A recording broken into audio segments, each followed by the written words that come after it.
जंगल में टुनटुनी चिड़िया अपने पति बंटी कबूतर और बेटी पिंकी और एक बेटे गोलू के साथ जंगल में रहती थी। टुनटुनी चिड़िया बंटी कबूतर खेती करके अपना गुजारा करते थे। बंटी कबूतर अपने खेत में हर प्रकार की सब्जियां और फसल उगाया करता था और उन्हें शहर की मंडी में अच्छे दामों पर बेच देता था। अजी सुनते हो जी, इस बार धान की फसल तो बहुत अच्छी हुई है। जल्द से जल्द से शहर ले जाकर बेच दो। बारिश का क्या भरोसा, बिन मौसम भी बारिश होने लगती है।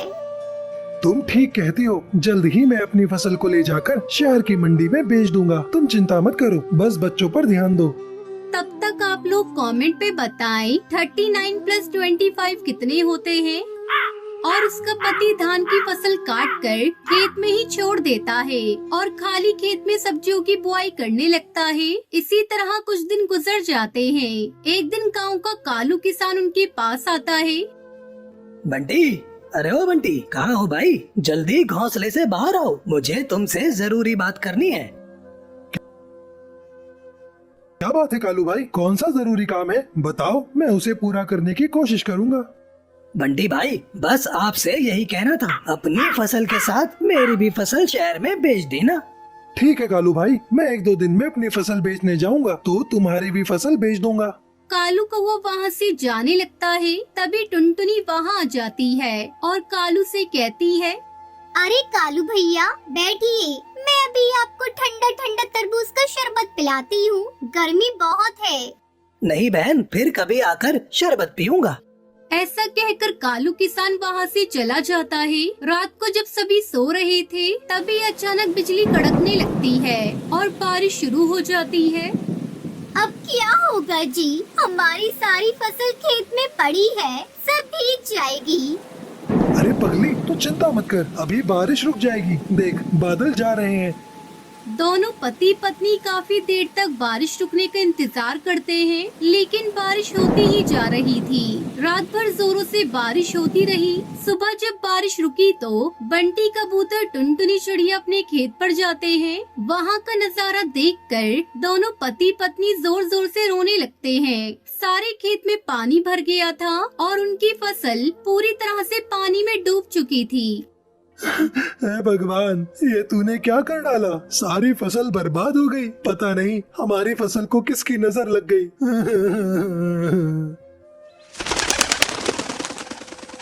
मम्मी, पापा, जल्दी घर चलो, हमारा घर टूट गया और गोलू उसके अंदर दब गया है। मैं किसी तरह अपने आप को बचा पाई हूँ। भगवान के आगे किसी की नहीं चलती, हम कर भी क्या सकते हैं। चल कर बेटे गोलू को देखते हैं। तीनों जब तक घर पहुंचते हैं तो उनका बेटा गोलू भगवान को प्यारा हो गया था।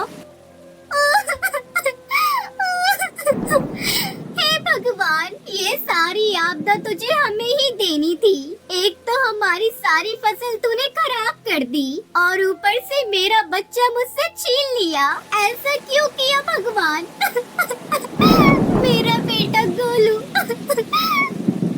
बंटी कबूतर टुनटुनी को चुप कराता है और वही पत्थर के किनारे कुछ लकड़ियां जलाकर आग जलाता है और कुछ दिन बारिश के मौसम में वही गुजारते हैं। फिर कुछ दिनों में जंगल का पानी उतर जाता है। टुनटुनी चिड़िया अपनी कलेजी पे पत्थर रखकर फिर से अपना नया घोंसला एक डाल पर बनाती है और अपने बेटे के गम को भूलकर किसी तरह अपने परिवार के साथ रहने की कोशिश करने लगती है।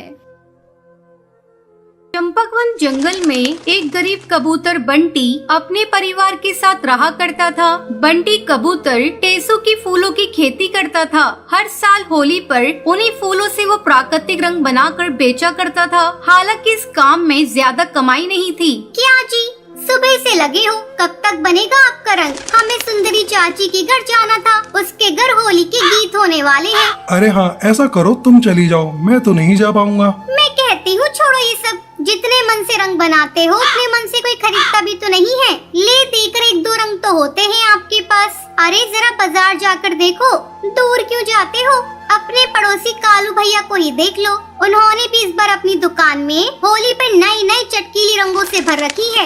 ऐसे में कौन खरीदेगा तुम्हारे फीके रंग? नहीं टुनटुनी, सब क्या कर रहे हैं ये देखकर मैं अपना काम नहीं छोड़ सकता। मेरे दादा बाबा सभी यही काम करते थे। और तुम्हें पता है टुनटुनी, असली होली तो इन्हीं टेसू के फूलों से खेली जाती है। भगवान श्री कृष्ण भी तो इन्हीं से होली खेलते थे। हाँ, लेकिन तब ये चाइनीज रंग नहीं आते थे बाजार में। समझा करो जी, अब जमाना बदल गया है। तुम कुछ भी कहो टुनटुनी, मैं काम नहीं छोड़ने वाला। मेरा तो इसी काम में मन लगता है। तुम समझते क्यों नहीं हो? तुम समझ नहीं रही हो, ये रंग प्राकृतिक है और जिन रंगों की तुम बात कर रही हो पता भी है कितने खतरनाक होते हैं। ये सब मुझे मत समझाओ। समझा सकते हो तो उन लोगों को समझाओ जो वो रंग खरीदते हैं, और वे भी तुम्हारे रंग से कई ज्यादा कीमत देकर। इतना कहकर टुनटुनी वहाँ से चली जाती है। वो चाहती थी कि बंटी टेसू की फूलों की खेती करने के बजाय कुछ ऐसा करे जिससे उसकी अच्छी कमाई हो, लेकिन बंटी तैयार नहीं था। ये बात सच थी कि बाजार में आने वाले नए नए किस्म के रंगों के मुकाबले उसके रंग ज्यादा नहीं बिकते थे, लेकिन फिर भी जंगल में कुछ पक्षी थे जो अभी भी बंटी से रंग खरीदते थे। अरे बंटी पुत्र, आज दिखा इस बार कैसा रंग बनाया है तूने। राम राम काका, इस बार फूलों की खेती बहुत अच्छी हुई है। देखो कैसे सुर्ख रंग बना है। वाह भाई, रंग तो वाकई बढ़िया है। ला दे थोड़ा सा।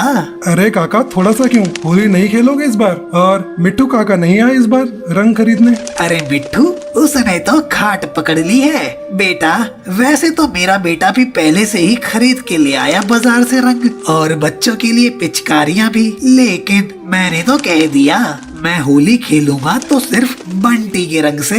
ये लो पैसे। तो अच्छा, मैं चलता हूँ बेटा। रुको काका, ये थोड़े से फूल भी लेते जाओ। जितना रंग बनाया है उतना रंग ही नहीं बिक रहा है, और बनाकर क्या करूँगा? ये फूल भी पड़े पड़े बेकार हो जाएंगे। पूरे जंगल में सिर्फ हरी काका ही थे जिसने पूरे जंगल में बंटी से उसका रंग खरीदा था। बंटी ने बहुत कोशिश करी, लेकिन कोई भी उससे रंग खरीदने को तैयार ही नहीं था। दूसरी तरफ बंटी के पड़ोसी कालू की दुकान खूब जोर शोर से चल रही थी। वे शहर से जो भी रंग खरीद कर लाया था वो होली से पहले ही सारे के सारे बिक गए थे।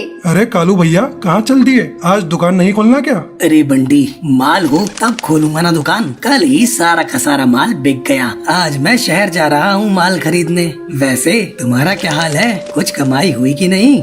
नहीं भैया, कल हरी काका आकर लेकर गए थे थोड़ा सा रंग, उसके बाद से तो कोई भी नहीं आया।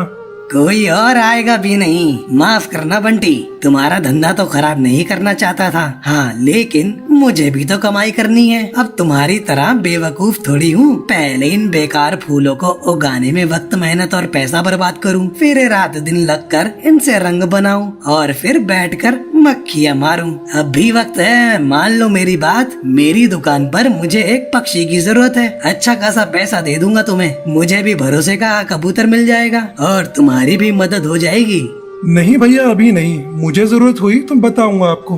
अरे रहने दो बंटी, तुम तो उल्लू हो उल्लू, कुछ नहीं हो सकता तुम्हारा। इतना कहकर कालू कौवा वहाँ से चला जाता है। ऐसा नहीं था कि बंटी को कालू की दुकान पर काम करने से एतराज था, लेकिन सच तो ये है वो अपना पुश्तैनी काम नहीं छोड़ना चाहता था। लेकिन वो जानता था एक न एक दिन पूरा जंगल उसके फूलों की और उसके बनाए गए प्राकृतिक रंग की अहमियत जरूर समझ जाएंगे। देखते ही देखते होली का दिन आ गया। हर तरफ होली की रौनक थी, लेकिन बंटी कबूतर के घर ऐसा नहीं था। मैंने तो पहले ही कहा था, फालतू काम छोड़कर कोई और काम देख लो। अरे कालू भैया की बात मान लेते, कम से कम त्योहार वाले दिन तो खाली हाथ नहीं होते। अभी आते ही होंगे सब पक्षी होली मिलने के लिए। क्या खिलाएंगे उन्हें? अपना गोलू बेचारा भी रो रो के सोया है। उसके सारे दोस्त पिचकारी से होली खेल रहे हैं और उसके पास तो कुछ भी नहीं है। अरे क्यों नहीं है? इतना सारा रंग है तो सही। जाओ बुलाओ बाहर, में खेलूंगा उसके साथ होली। रहने दो जी, बस झूठ बोलकर कोई फायदा नहीं है। बंटी टुनटुनी को समझाने की कोशिश करता है, लेकिन तभी हरी काका अपने पोते रियो के साथ वहाँ आ जाते हैं। अरे बंटी, होली की बहुत बहुत बधाई। बेटा ये लो, बहू ने गुंजिया बनाकर भेजी है। आपको भी होली की बधाई काका। भाभी को मेरी तरफ से धन्यवाद कहना। हैप्पी होली अंकल जी, और थैंक यू। थैंक यू क्यों बोल रहे हो? मैंने क्या किया? आपकी वजह से मैं ठीक हो गया, अब मुझे कहीं भी नहीं जल रहा। रियो की बात बंटी कबूतर को समझ नहीं आ रही थी। उसने हरी काका की तरफ देखा, तब उन्होंने बंटी को बताया। बिल्कुल ठीक कह रहा है। ये पहले 2 दिन खूब होली खेल रहा था। तुम्हारे पड़ोसी कालू की दुकान से लेकर गए थे, ना जाने कैसा तेजाब जैसा रंग दे दिया। इस कालू ने बच्चे की नाजुक खाल जल सी गई। इतना रोया कि कुछ पूछो मत, पूरा शरीर जल रहा था इसका। अच्छा, फिर क्या हुआ? डॉक्टर के पास लेकर गए होंगे। इसका बाप तो ले जाने वाला था, लेकिन मैंने रोक लिया। तुमने जो टेसू के फूल दिए थे ना, उन्हीं को पीसकर पूरे शरीर पर लगाया तो देखो शाम तक बिल्कुल ठीक हो गया। क्यों रियो बेटा, ऐसा ही हुआ था ना? हाँ अंकल, आपके फूलों में तो जादू था। मैं एकदम ठीक हो गया और उसके बाद मैंने खूब होली खेली, वह भी उन रंगों से जो दादाजी आपके पास से ले गए थे। बहुत ही मजा आया। हाँ बंटी, मेरे घर में तो सबने तय कर लिया है, तुम्हारे बनाए गए रंगों से ही होली खेलेंगे। इसलिए तुमसे और रंग खरीदने आया हूँ। लाओ दे दो जरा, इस बार थोड़ा नहीं बहुत ज्यादा।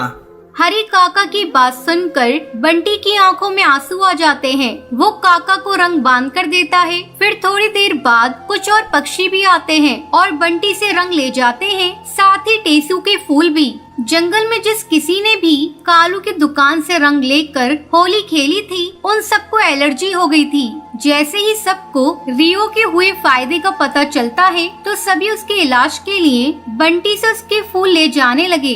देखते ही देखते सारा रंग और फूल बिक गए और ये सब देखकर टुनटुनी बहुत ही खुश थी और साथ ही साथ शर्मिंदा भी। मुझे माफ कर दीजिए जी, मैं गलत थी। बाजार के रंग आपके बनाए हुए रंगों के आगे कुछ भी नहीं है। और ये फूल मुझे तो पता ही नहीं था ये इतने काम के होते हैं। हाँ टुनटुनी, टेसू के ये फूल सिर्फ रंग बनाने के काम नहीं आते, बल्कि इनसे कई तरह की दवाइयाँ बनाई जाती हैं। इनसे खाल पर होने वाली कई बीमारियों के इलाज हो सकते हैं। बाबा ने बताया था मुझे। बंटी की होली भी अब फीकी नहीं थी और बाकियों की होली भी बिल्कुल सुरक्षित थी, क्योंकि अब सबको प्राकृतिक रंगों की अहमियत जो समझ आ गई थी।